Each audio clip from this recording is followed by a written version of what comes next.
Hello my loves, and welcome back to my channel. I'm so happy to be here with you. I love creating content for you, and I've been a little busy the past few weeks just moving into my new apartment. I'm also going to do an apartment tour and some things like day in the life videos coming up now that this little nomad has found a space, at least for the winter, for a season. I'll be here, so very excited to share all that with you. And I wanted to firstly touch on the fact that I have basically been in isolation alone.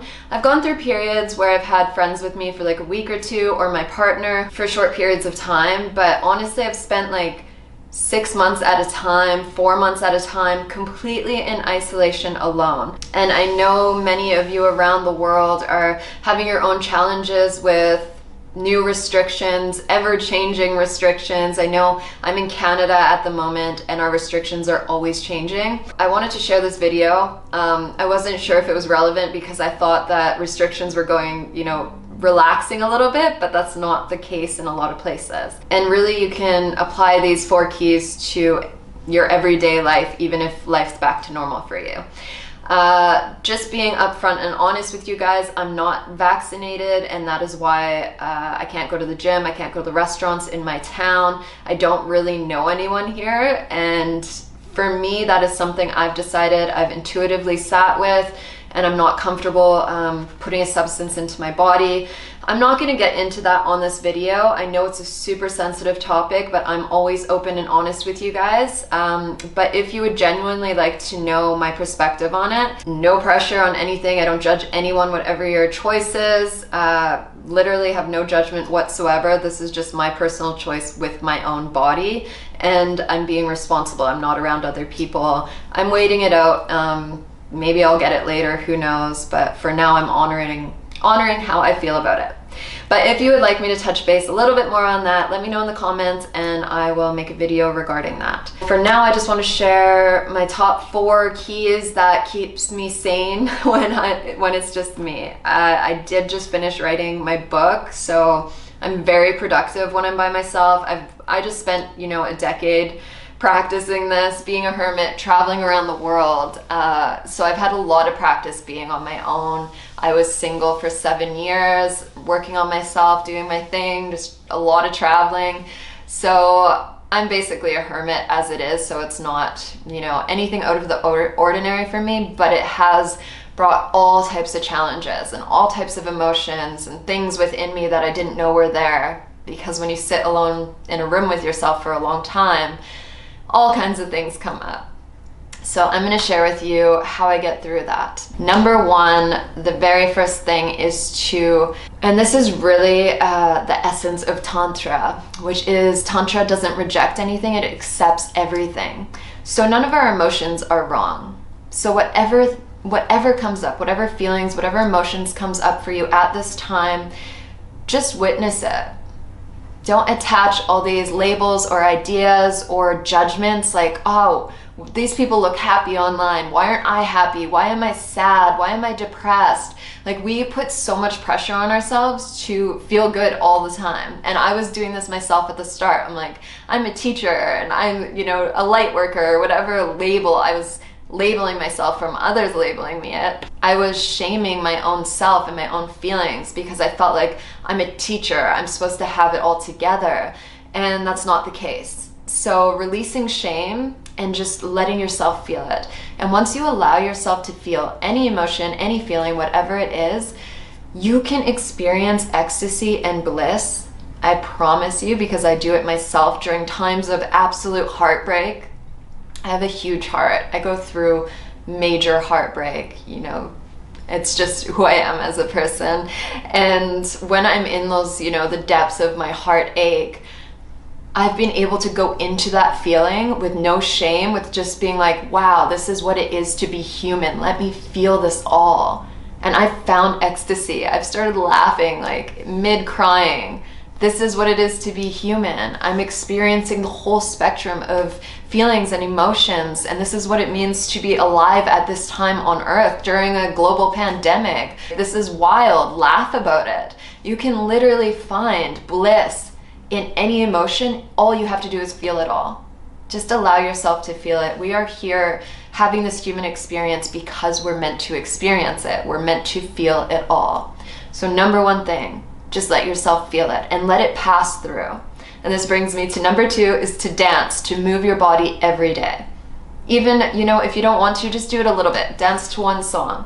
I have on my calendar right now, dance every day, because I can't forget it is a commitment I'm making. And that's how we move emotions through our bodies. Just shake it off. Brush it off, move, dance. Honestly, at the start of the pandemic, I was alone in Australia for 4 months. I was supposed to teach retreats there, but then they were canceled. And I got a place, a penthouse. I was just completely alone. Literally no human interaction for 4 months. And that was the hardest time of all of this for me, because I went from having retreats and having a community to being in a country where I didn't really know anyone. I love Australia, but I didn't have a car either. At first I got a van, so I had a van, but then I moved into the penthouse and I had no car. So it was a beautiful spot because rent was low at the time, so I was able to get this gorgeous spot in Brisbane, but it was super, super isolated and very difficult for me, and I was going through, some past emotions that I hadn't dealt with before.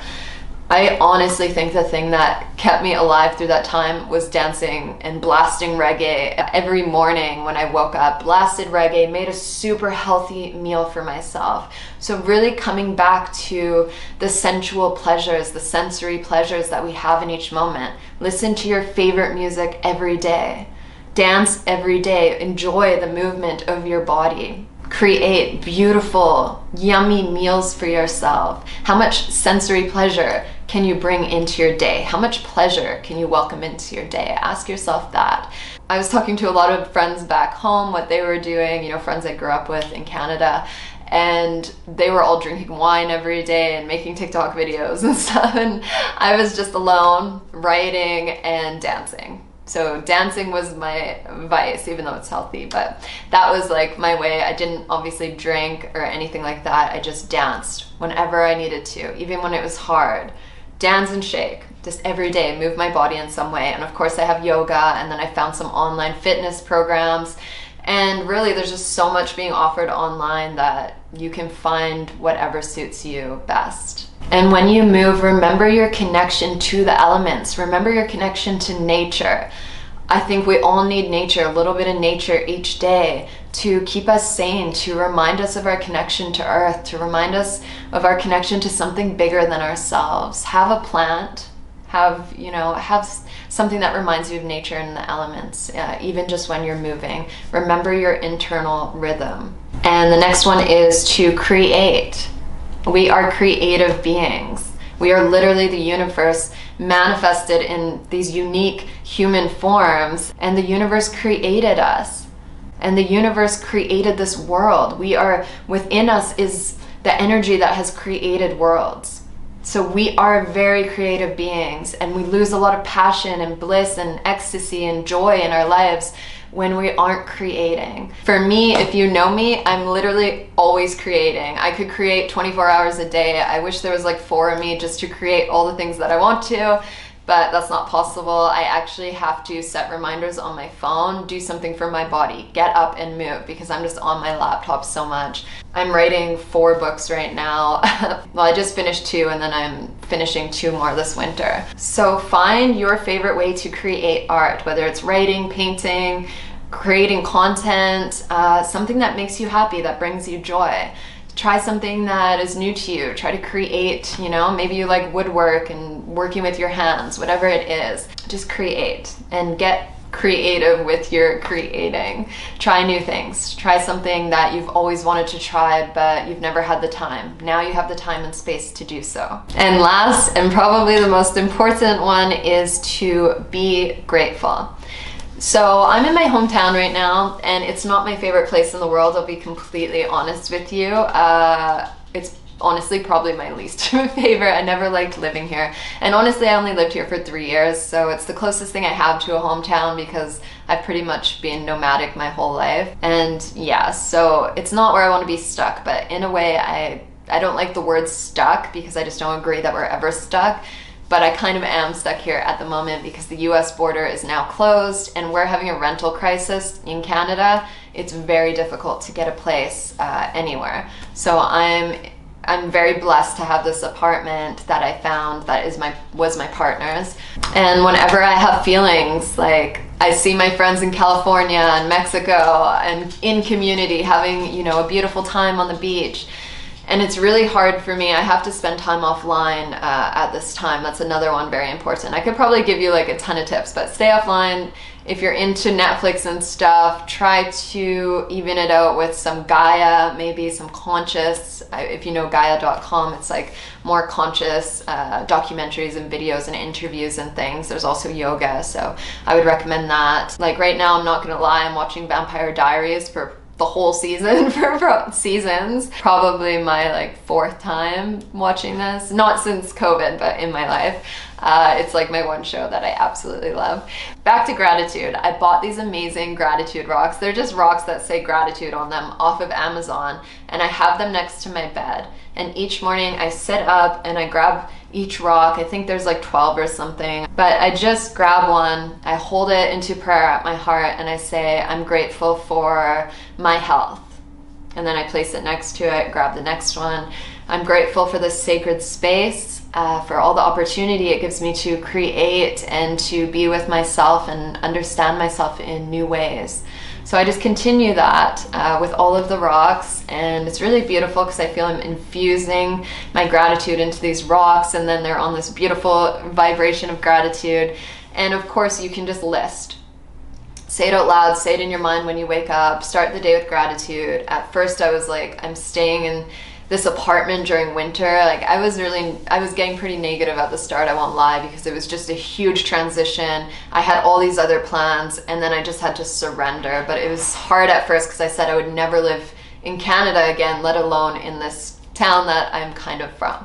So I surrendered, I trusted. I'm like, okay, universe, you're giving me kind of a time out, a pause to finish my books. Thank you. So I'm really focusing on the blessings of this time. Whenever something comes up, I'm quickly saying thank you, thank you, thank you, and coming back to those morning gratitude practices. There's gratitude, there's blessings to be found in whatever your situation is, I promise you. So start listing them out. Like after this video, go list a bunch of things you're grateful for. Put them up on your fridge or by your bed or somewhere that you'll see them every day. And again, any of these keys can be used just for life in general, to stay on a high vibration and, you know, not let difficult times get you down. And just remember, we are never stuck. There's blessings in everything. Look for the joy, look for the beauty, look for the beauty and the sensual pleasures in the small moments. That's like my best advice to you. How can I just feel this moment more? And take care of your mind, your body, your spirit. Every day do something for the 3. And whatever you're going through, I promise you'll make it through it, you'll thrive through it. I love you. Thank you for watching. By the way, if you're watching this in real time or even later, I am now creating daily TikTok videos. I'm putting more energy into that platform because Instagram keeps shadow banning me whenever I do anything. So TikTok, I'm just enjoying creating little short videos now. So if you want some more videos, tips, and all that good stuff, come follow me on TikTok too. Okay, my loves, and let me know what you think in the comments so I can keep creating on the topics that you like hearing about. I love you so much, and you are so powerful, powerful beyond measure. You're stronger than you know, and you can make it through anything, I promise.